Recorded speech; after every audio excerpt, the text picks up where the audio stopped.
명절 잘 보내셨습니까? 예. 일부보다는 조금 더 잘 보내신 것 같습니다. 가을입니다. 시 한 편을 여러분에게 소개하고 말씀을 이어가고자 합니다. 아시는 분들도 계시겠지만 도종환 씨가 쓴 흔들리며 피는 꽃이라 하는 시입니다. 제가 한번 낭송해 보겠습니다. 흔들리지 않고 피는 꽃이 어디 있으랴. 이 세상 그 어떤 아름다운 꽃들도 다 흔들리면서 피었나니, 흔들리면서 줄기를 곧게 세웠나니, 흔들리지 않고 가는 사랑이 어디 있으랴. 젖지 않고 피는 꽃이 어디 있으랴. 이 세상 그 어떤 빛나는 꽃들도 다 젖으며 피었나니, 바람과 비에 젖으며 꽃잎 따뜻하게 피었나니, 젖지 않고 가는 삶이 어디 있으랴. 여러분, 이 시인은 흔들림, 우리의 삶에 찾아오는 고통, 또 고난, 역경, 이런 것 속에서 완성되어지는 사랑, 또 그런 고통 속에서 온전케 되어지는 삶에 대해서 시인은 노래하고 있습니다. 여러분, 우리가 오늘을 살아가면서 종종 이런 생각이 듭니다. 이렇게 살아도 괜찮은 걸까? 이렇게 살아도 아무 문제 없는 걸까? 이렇게 살기만 하면 내가 원하는 삶을 살아갈 수 있을까? 그런 질문들이 우리 안에 문득 들어올 때가 있습니다. 자신이 흔들리는 순간이지요. 지금까지 살아왔던 삶이 과연 맞는 걸까 하는 질문을 스스로 하게 되고 그 답을 찾아가는 과정입니다. 특별히 여러분, 오늘 이 시대는 불확실성의 시대입니다. 뭔가 확실하지가 않는 거예요. 그래서 여러분, 오늘 이 시대의 가장 중요한 것 중에 하나가 예측력입니다. 그러니까 미래를 예측하는 거죠. 그 예측력에 따라서 가정도, 또 기업도, 또 교회도, 그리고 나라도, 온 세계가 그 예측력에 많은 투자를 하고 있고 많은 정성을 들입니다. 그도 그럴 것이 오늘 이 시대가 빅데이터 시대이지 않습니까? 수많은 데이터를 모아가지고 그걸 종합한 뒤에 결론을 내리는 거예요. 여러분, 우리나라도 그죠? 백신 접종이 올라가면 사회적 거리두기를 완화해도 된다고 하는 그런 어떤 예측을 했습니다. 또 백신이 이 정도면 충분할 거라고 예측을 했습니다. 그런데 그 예측이 잘못되는 순간 그 모든 고통은 국민들이 다 부담하게 되는 상황이 된 거죠. 여러분, 기후는 어떻습니까? 지금 여러분, 이 환경이 있잖아요. 굉장히 심각한 상황입니다.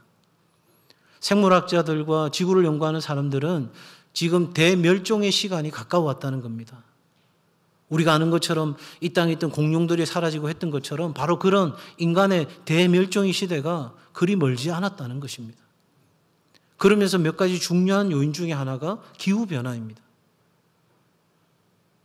여러분, 이 기후도 사실은 예측입니다. 여러 가지 데이터를 종합한 결과 오늘은 날씨가 맑을 겁니다. 비가 올 겁니다. 폭풍이 칠 겁니다. 태풍이 몰려올 겁니다. 했는데 여러분, 그 예측이 빗나갔을 때 모든 사람들이 어려움을 겪게 되는 것을 보게 됩니다. 그러니까 예측이 어느 시대보다도 중요한 시대를 사는데 어느 시대보다 예측이 어려운 시대를 사는 거예요. 그러니까 그 예측의 모순점에서 가장 탁월하게 예측할 수 있는 사람이 오늘 이 시대의 인재로 각광을 받고 있는 거죠. 자, 여러분, 제가 이런 이야기를 하려고 하는 것이 아니라 이처럼 오늘 우리가 살아가는 시대는 예측 불가능한 시대라는 거죠. 옛날 농경사회에서는 아침에 일어나서 나가서 밭에 가서 논에 가서 일하고 하루를 마감하고 그러면 어느 시절에 따라서 수확을 맺는 아주 단순하고 심플했습니다. 산업사회도 마찬가지였습니다. 그런데 오늘 이 시대는 그렇지 않다는 겁니다. 그래서 많은 사람들이 흔들립니다. 많은 사람들이 앞서 말했던 그런 어떤 그 존재적인 질문 외에도 우리의 삶에 수도 없이 흔들리는 여정을 살아갑니다.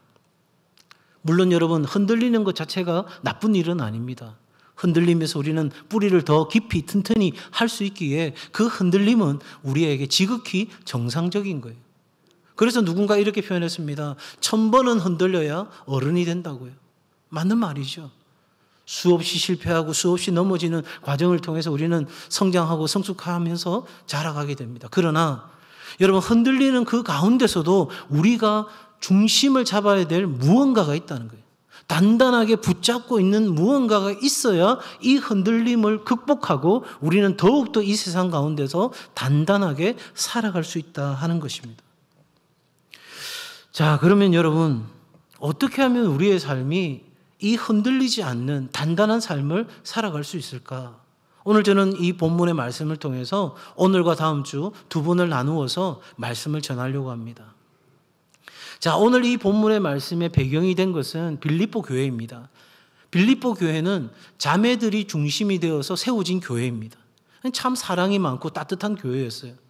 그런데 안타까운 것은 그 교회 안에 시기와 질투하는 것이 많았다는 것입니다. 여러분, 이 상황 가운데서 교회에 영향력이 있는 두 여자분이 계셨어요. 한 분은 유오디아, 한 분은 순두계라고 하는 사람입니다. 이 유력한 두 사람이요, 서로 앙숙처럼 부딪히니까 어떻게 될까요? 교회는 자연히 두 편으로 나누어지는 분위기가 된 거예요. 그러면서 서로 다투고 서로 화합하지 못하는 일이 빌립보 교회 안에 생긴 것입니다. 여러분, 어떻게 초대교회가 이럴 수 있을까 하는 생각이 들죠. 인간이 모여있는 곳에는 다 그런 연약함이 있기 마련입니다. 어쨌든 이 문제를 풀어가기 위해서 사도 바울은 빌립보 교회에 편지를 쓴 겁니다. 그런데 그 편지를 쓰면서 그 문제에 대한 직접적인 이야기를 하기보다 흔들리는 이 공동체 속에서, 흔들리는 사람들 속에서 여러분 그런 생각 들지 않았겠어요? 내가 왜 이런 말을 듣고 있어야 돼? 내가 왜 이런 취급 당해야 돼? 내가 여기 아니면 교회가 없나? 다른 데 가고 말지 뭐. 그런 생각이 불쑥불쑥 들어오는 그 현장 가운데서 사도 바울은 그 흔들리는 성도들을 향해서 직접적으로 말하는 대신에 하나님과 우리가 어떻게 관계를 맺게 되었는지, 하나님께서 우리에게 흔들리는 우리 인생 가운데 찾아오셔서 어떠한 일들을 행하셨는지를 이야기하면서 바로 이 하나님이 우리에게 하신 것처럼 여러분들은 이렇게 해야 합니다 라고 이야기하는 것이 오늘 본문의 이야기입니다.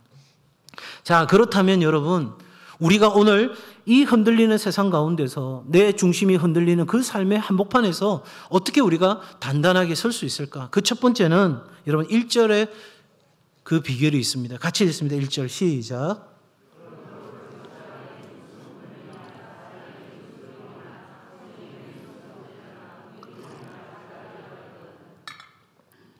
첫 번째로 우리가 생각하는 것은 하나님을 믿는 믿음 안에서 은혜를 누리며 살아가야 한다 하는 것입니다. 한번 같이 하십시다. 하나님을 믿는 믿음 안에서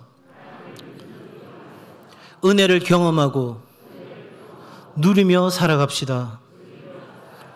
그러니까 첫 번째로 우리에게 물어봐야 되는 것은 이 불확실성의 시대 속에 흔들리는 내 영혼의 그 중심에다 대고 물어봐야 될 것은 나는 정말 하나님을 믿고 있고 하나님의 은혜를 받아서 경험하고 누리고 있는가를 물어보아야 한다는 거예요. 왜 그런가? 여러분, 오늘 1절에 나오는 바울이 말하고 있는 그리스도인들이 교회 안에서 지켜야 될 덕목 뭡니까? 그리스도 안에서의 권면, 격려, 사랑의 위로, 성령의 교제, 긍휼과 자비, 이 모든 것들은, 이 모든 덕목은 신자의 개인적인 윤리적인 고상함에서 뿜어져 나오는 게 아니라는 거예요. 그러니까 사람 좋다고 이 일이 가능한 것이 아니라는 거예요. 내가 천성적으로 착하다고 해서 이런 일들을 할 수 있는 것이 아니라는 거예요. 무슨 말이냐? 여러분, 우리가 그리스도 안에 연합되어 있을 때야만 비로소 이러한 덕목이 우리의 삶을 통해서 드러나게 된다는 거예요. 그러기에 여러분, 오늘 이 시대를 살아가는, 불확실성의 시대를 살아가는 우리에게 가장 중요한 것은 어떤 상황 가운데서도 흔들리지 않는 믿음의 기초를 놓는 것이다. 자, 모든 삶에 주어진 상황들은 다 변하기 마련이에요. 돈에다가 은행 잔고가 늘어나는 거에다가 내 삶의 중심을 두게 되면 어떻게 되죠? 올라갈 때는 기분이 좋아요. 그런데 여러분, 내려갈 때 있잖아요. 자동 인출될 때 있잖아요. 제가 있잖아요. 그 카카오뱅크라고 있죠. 카카오톡에서 이제 하는 뱅크. 거기에 제가 30만 원이 있었거든요. 근데 이번 명절에 아이들에게 용돈을 딱 보내주는데 돈이 모자라서 연결되어 있는 통장에서 다시 돈이 들어와야 된다는 거예요. 그 순간 제가 그래 당연해. 내가 이렇게 썼고 저렇게 썼으니까 돈이 부족한 거지. 이렇게 생각되는 게 아니라 첫 번에 들은 생각이 어디서 돈이 다 나갔어? 분명히 30만 원 있었는데 그 돈 다 어디 간 거야? 이 생각이 드는 거예요. 제가 쓴 거는 온데간데 없고 그냥 내가 생각했던 그 잔고가 없어진 것 자체에 대해서 제 마음이 불편해지는 거예요. 여러분 마찬가지예요. 돈이든 뭐 자식이든 이 세상의 어떤 것들은 여러분 그것이 우리에게 있어서는 온도계예요. 좋으면 올라갔다가 낮으면 내려갔다가 여러분 그래 가지고는 우리가 흔들림 없는 삶을 살 수가 없는 거죠. 계속해서 흔들릴 수밖에 없는 거예요. 불안할 수밖에 없는 거예요. 자, 여러분 예수님의 생애 가운데 흔들리신 적이 있을까요? 없을까요? 바람 지나가는 소리만 들려요. 굉장히 센스 있어요. 분명히 이게 예수님이라면 흔들리지 않았을 것 같은데 또 목사님 묻고 있는 거 보니까 왠지 흔들렸을 것 같고 그러니 얘도 아니고 너도 아니지. 여러분 예수님도 흔들리셨어요. 언제요? 겟세마네 동산에서 그 십자가 앞에서 이렇게 이야기하잖아요. 할 수만 있다면 이 잔을 내게서 옮겨주십시오. 예수님이 자신에게 주어진 사명을 알았어요? 몰랐어요? 아셨어요. 십자가 져야 된다고 하는 분명한 사명을 아셨어요. 왜냐하면 내가 이 땅에 온 것은 대속물로 나를 주려 함이니라. 자신이 이 땅 가운데 오신 그 목적이 분명했어요. 그럼에도 불구하고 십자가라고 하는 이 사건 앞에서 예수님마저도 흔들리는 거예요. 꼭 내가 져야 될까? 꼭 내가 이 고통스러운 십자가를 메어야 되는 걸까? 이거 메지 않으면 안 되는 걸까? 정말 아버지가 이걸 원하시는 걸까? 내가 이렇게 버려지는 걸까? 여러분 흔들리셨어요. 그런데 어떻게 그 흔들림을 단단하게 바꿀 수 있었을까요? 예수님께서 이렇게 말씀하세요. 나의 원대로 마옵시고 아버지의 뜻대로 하옵소서. 무슨 말입니까? 주님, 저는 흔들립니다. 하나님, 나는 흔들리고 있습니다. 그런데 나는 신뢰합니다. 하나님을. 하나님의 그 말씀을, 하나님의 그 뜻을 나는 전적으로 신뢰하기에 내가 그 말씀에 의지하여 그 믿음으로 나아가며 내가 흔들리지 않겠습니다. 여러분, 예수님이 그러셨다고요. 그러기에 여러분, 믿음은 우리의 한계를 뛰어넘게 하는 강력한 에너지가 되는 거예요. 나를 믿는 믿음이 아니에요. 내 능력을 믿는 믿음이 아니에요. 내 지혜를 믿는 믿음이 아니에요. 하나님을 믿는 그 믿음이 우리로 하여금 그 모든 일을 할 수 있는 용기를 주는 것이고 담대히 나아갈 수 있는 불안한 그 상황을 향해서도 첫 발을 내디딜 수 있는 풀 한 폭이 없는 광야를 향해서도 걸어갈 수 있는 힘을 주는 것이 바로 믿음인 거예요. 여러분, 이 믿음으로 무장한 사람을 세상은 결코 이길 수 없는 거예요. 세상을 이기는 것은 이것이니 곧 믿음이니라. 믿음이 있는 자는 흔들리는 세상 가운데서도 불확실성의 세상 가운데서도 모든 사람들이 불안해하고 염려하고 고민하는 그 순간에도 담대하게 걸음을 걸어갈 수 있다 하는 것입니다. 그러기에 여러분 우리는 뭘 믿어야 합니까? 하나님을 믿는 거예요. 어떤 하나님입니까? 살아계신 하나님입니다. 어떤 경우에도 하나님은 선하신 하나님입니다. 그리고 그 하나님이 나와 함께 하시고 나를 위해 여전히 주무시지도 졸지도 아니하시고 일하고 계시는 그 하나님을 믿는 것입니다. 더 나아가서 우리는 하나님의 성품을 믿습니다. 하나님은 어떤 분이십니까? 사랑의 하나님이십니다. 우리를 결코 잊지 않으십니다. 내가 잊어진 것 같고 하나님이 나를 모른 것 같고 이렇게 기도 응답이 안 되는 걸 보면 하나님이 내 기도는 잊어버리셨나 보다. 여러분 그게 누구 이야기입니까? 아브라함의 이야기였습니다. 그러나 하나님은 그를 결코 잊지 않으셨습니다. 요셉의 그 지나온 인생 가운데 그 인생의 역경 가운데 불어닥친 모든 삶의 예정 가운데서 하나님이 나를 잊으셨나 보다 할 수 있는 순간에도 요셉은 고백합니다. 하나님이 나와 함께 하셨다는 거예요. 그리고 그들 가운데 약속하신 그 약속을 이루기까지 하나님은 멈추지 아니하시고 일하시는 분이시다는 거예요. 이게 하나님의 성품이에요. 그리고 더 나아가서 한 가지, 우리는 하나님의 약속의 말씀을 믿는 거예요. 여러분, 성경은 약속입니다. 올드 테스트먼트, 구약은 오래된 약속입니다. 신약은요, 뉴 테스트먼트, 새로운 약속입니다. 하나님이 일하시는 방식은 우리에게 약속하시고 그 약속을 이루시고 그 성취를 통해서 영광 받으시는 하나님의 일하시는 패턴이 있는 거예요. 그래서 그 하나님이 마음껏 일하기 위해서는 우리에게 요구되는 딱 두 가지가 있는 거예요. 믿음과 순종인 거예요.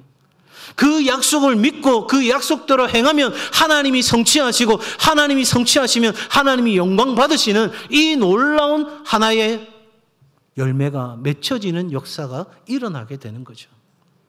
여러분, 이 하나님에 대한 믿음, 이 하나님의 성품에 대한 믿음, 이 하나님의 약속에 대한 믿음이 있을 때 우리는 반석 대신 예수 그리스도를 만나는 경험을 하게 되는 거예요.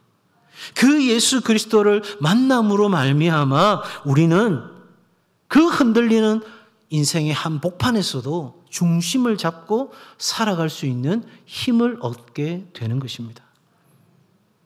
왜냐하면 바로 우리가 읽었던 이 1절에 있는 말씀처럼 하나님은 우리를 격려하시고 위로하시고 우리와 친교를 나누시고 긍휼과 자비를 베푸시는 분이기 때문입니다. 자, 그럼 여러분, 우리가 이 모든 것을 누리며 살아가기 위해서는 뭐가 필요할까? 첫 번째로 여러분, 우리에게는 예수님과의 연합됨을 지켜나가는 지속적인 교제가 필요한 거예요. 뭐가 필요하다고요? 교제가 필요하다는 거예요. 여러분, 관계와 교제라는 것이 같은 것 같지만 사뭇 다른 거예요. 보세요. 아버지와 자식이라고 하는 관계가 되어졌어요. 혈연적 관계가 되어진 거예요. 그건 어떻게 바꿀 수가 없는 거예요. 저는 여기 우리 권사님들도 계시고 한데 저는 배씨가 싫었어요. 배씨가 싫었어요. 왜? 역사책에 김씨, 이씨, 박씨는 나오는데 배씨는 안 나와요. 삼별초에 난 배중손, 이것 말고는 배씨가 안 나와요. 그래서 어릴 때 나는 왜 하필이면 배씨고 김씨나 이씨나 박씨면 얼마나 좋았었겠다, 그런 생각을 어릴 때 한 적이 있어요. 근데 제가 드라마 왕건이라는 드라마를 보다가 힐링이 되었어요. 거기에 고려시대부터 배씨가 있었던 거예요. 여러분, 배씨를 무시하지 말기 바랍니다. 여러분, 이거는요, 어떻게 바꿀 수가 없어요. 그렇잖아요? 그런데 여러분, 아버지와 자식의 관계가 되어졌다고 해서 저절로 교제가 이루어지는 것 아니에요.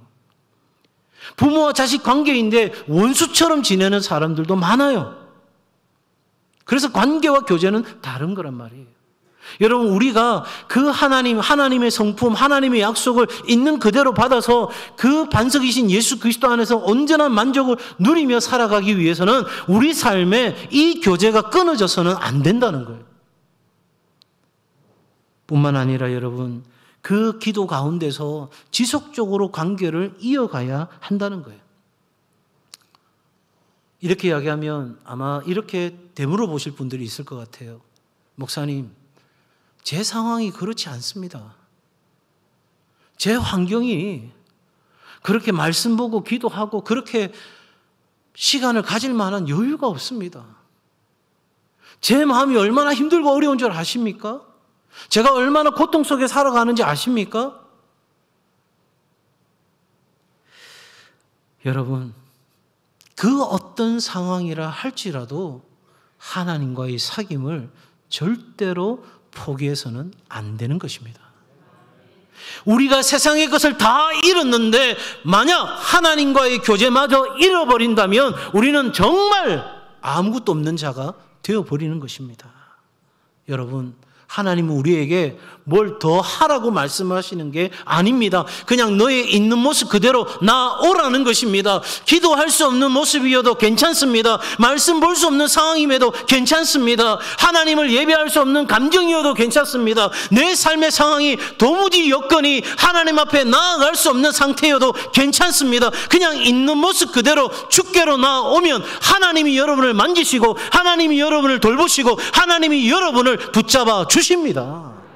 그게 은혜잖아요. 그게 은혜잖아요. 그런데 우리가 자꾸만 뭔가 좀 괜찮은 상황을 만들어서 뭔가 하나님을 예배할 수 있는 여건을 만들어서 그렇게 하나님 예배하고 기도하고 찬양하겠습니다. 여러분 1년 52주 중에 그런 날이 정말 몇 번 있으십니까? 코로나 때문에 그렇다고요? 아니 코로나 이전에는 어땠습니까? 여러분 하나님은 우리에게 있는 모습 그대로 정말 내 마음에 분노가 차서 어찌할 바를 모르겠으면 그 모습 그대로 그냥 나와서 내가 하나님 앞에 있는 그대로 쏟아놓는 거예요. 정리는 누가 하셔요? 하나님이 하시는 거예요.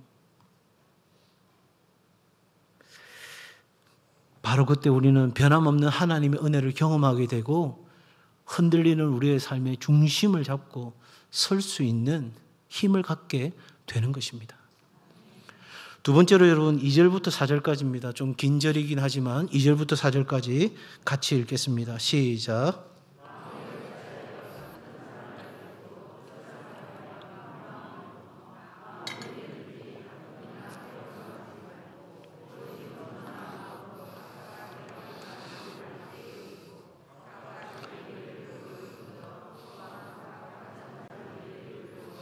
나의 기쁨을 충만하게 하라. 아멘.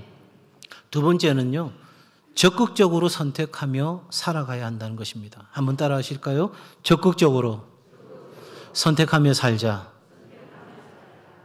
자, 오늘 여기 본문에 말합니다. 마음을 같이 하는 것, 같은 사랑을 갖는 것, 뜻을 합하고 한 마음을 품고 다툼과 허용으로 하지 않고 겸손한 마음으로 나보다 다른 사람을 더 높게 여기는 그 삶을 살라고 이야기합니다. 그런데 여러분 사도 바울이 말해서 하나님이 내게 말해서 그렇게 내가 살아가야 돼. 이 삶이 아니라 선택을 내가 하는 거예요. 자, 바꾸어서 제가 말씀을 읽어보겠습니다. 마음을 같이 하기로 선택합니다. 같은 사랑을 갖고 살기로 선택합니다. 뜻을 합하기로 선택합니다. 한 마음을 품기로 선택합니다. 다툼, 경쟁 심리로 일을 하지 않기로 선택합니다. 허영, 타인을 의식하며 살지 않기로 선택합니다. 겸손한 마음으로 나보다 남을 낮게 여기는, 높게 여기는 그 삶을 살아가기로 내가 선택합니다. 이게 신앙인 거예요. 나는 믿는다. 이게 사도신경이에요. 나는 하나님을 믿는다. 내가 믿는 거예요. 하나님이 나보고 믿으라고 하셔서 믿는다가 아니라 내가 믿는 거예요. 사실 원래 교회 예배 예전에서 사도신경은 앞에 있는 게 아니라 뒤에 가야 돼요. 예배를 드리고 설교 말씀을 듣고 난 뒤에 나는 이 하나님을 고백합니다. 이렇게 신앙을 고백하는 거예요. 원래. 근데 우리가 신앙을 먼저 고백하고 예배를 드리고 있는 거죠. 자, 어쨌든 적어도 여러분 우리에게 있어서 이 삶이 필요한 거예요. 특별히 마음을 같이하여 라고 하는 이 단어 토 아우트 프로네테라고 하는 이 헬라어 단어는 문자적으로 해석하면 생각을 같이하여 이렇게 번역할 수 있어요. 단순히 지적인 문제만 가리키는 것이 아니라 넓은 의미로 감정, 태도, 의지 모든 것을 다 포함하는 겁니다. 다시 말을 정리해서 말씀드린다면 우리의 감정, 우리의 태도, 우리의 의지 모든 것을 동원하여 보다 적극적으로 마땅히 살아가고자 하고 살아내야 될 삶을 내 스스로 선택하며 살아간다는 겁니다. 그럴 때 비로소 우리는 단단해질 수 있다는 거죠. 여러분 감정 코칭이라는 말 아마 들어보셨을 겁니다. 그 감정 코칭에서 중요한 것 중에 하나가 뭐냐면 당위적 삶에서 실존적 삶으로 가야 한다는 거예요.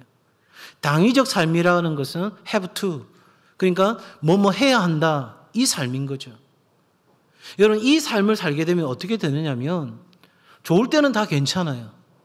그런데 어느 문제가 생겼을 때는 다 남 탓을 하게 되어 있다는 거예요. 아버지가 시켜서 내가 했잖아요. 엄마가 하라고 해서 했잖아요. 당신이 나한테 하라고 해서 내가 했잖아요. 그래서 다 남 탓하게 되는 거예요. 성경에 나오는 인물 중에 대표적인 사람이 누구죠? 바로 아담이 아담. 아담이 선악과를 따먹었어요. 그죠? 그때 하나님께서 왜 먹었느냐 했을 때 아담이 뭐라고 말해요? 하와가 먹으라 해서 먹었어요. 하여튼 창세기에 저는요, 경상도 남자가 있었어야 돼요. 아담이 경상도 남자, 시끄럽다. 이렇게 한 번만 했어도 우리가 이 고생 안 할 텐데. 지금도 에덴 동산에서 정말 룰루랄라 노래 부르면서 살 텐데. 그렇게 생각 안 드세요? 그런데 보세요. 아담이 하와가 그렇게 이야기했을 때 하와가 먹으라고 해서 먹었어요 라고 이야기했는데 그게 덧붙인 말이 있어요. 누가? 하나님이 만드신 하와가. 그럼 누구 탓하는 거예요 지금? 하나님 탓입니다. 아니 하나님 먹지 말라고 했는데 내가 안 먹으려고 했는데 하와가 먹으라고 했는데 그 하와 하나님 만드셨잖아요. 여러분 당위적인 삶을 살 때는 그렇게 산다는 거예요.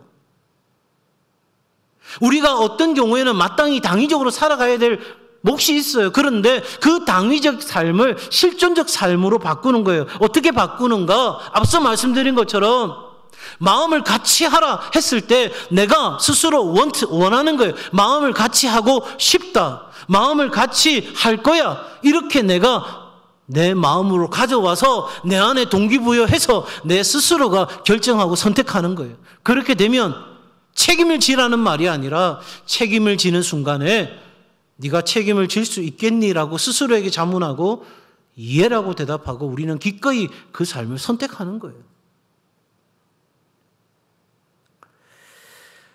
여러분, 우리는 지금까지 살아오면서 스스로 선택하지 못하고 누군가의 선택에 따라서 살아온 적이 많이 있을 겁니다. 아마 우리 어르신들은 더 그럴 거예요. 남자는 이래야 돼, 여자는 이래야 돼.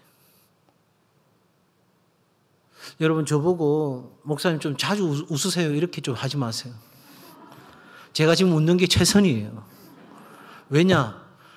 제 아버지가 참 엄격하신 분이었거든요. 그래서 야 남자는 그렇게 너무 쓸데없이 웃는 것도 아니고 질질 짜는 것도 아니야. 제가 그 말을 듣고 아 남자는 그래야 되나 보다 생각해서 결정한 게 포크페이스예요. 표정 없게 살자. 그런데 살다 보니 이게 아닌 거예요. 자꾸 웃으라는 거예요. 안 웃고 있으면 불독 같다는 거예요. 그래서 웃으려고 노력하는데 쉽지 않아요. 그래서 사진 찍는 게 참 어색한데 제 나름대로 이제 노하우가 생겼어요. 웃을 때 어떻게 해야 될지. 여러분 우리는 이렇게 저마다 그런 당위적인 명령을 듣고 살아왔어요. 이래야 돼, 저래야 돼.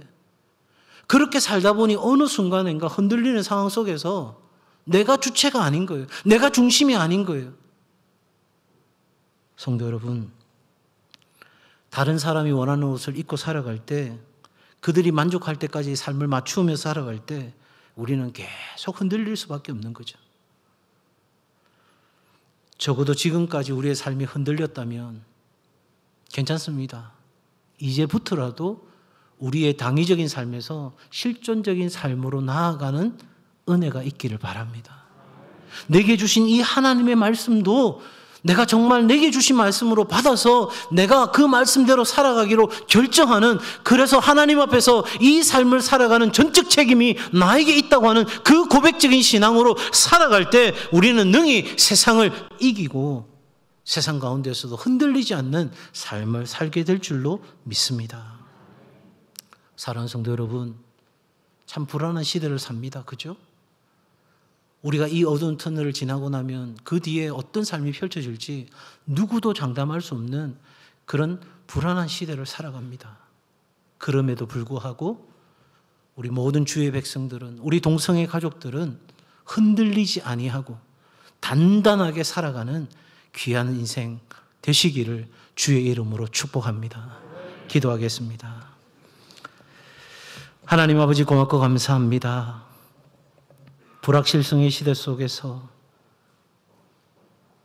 수시로 흔들리는 우리의 마음과 삶을 주님 붙잡아 주시기를 원합니다. 하나님을 믿는 믿음 안에서 하나님의 은혜를 경험하고 누리는 삶이 되게 도와 주시옵소서. 우리의 삶이 당위적인 삶이 아니라 적극적으로 선택하며 살아가는 내 삶에 주신 하나님의 은혜대로 내가 하나님의 자녀되어 당당히 살아가는 저희가 되게 하여 주옵소서. 예수님의 이름으로 기도 올리옵나이다.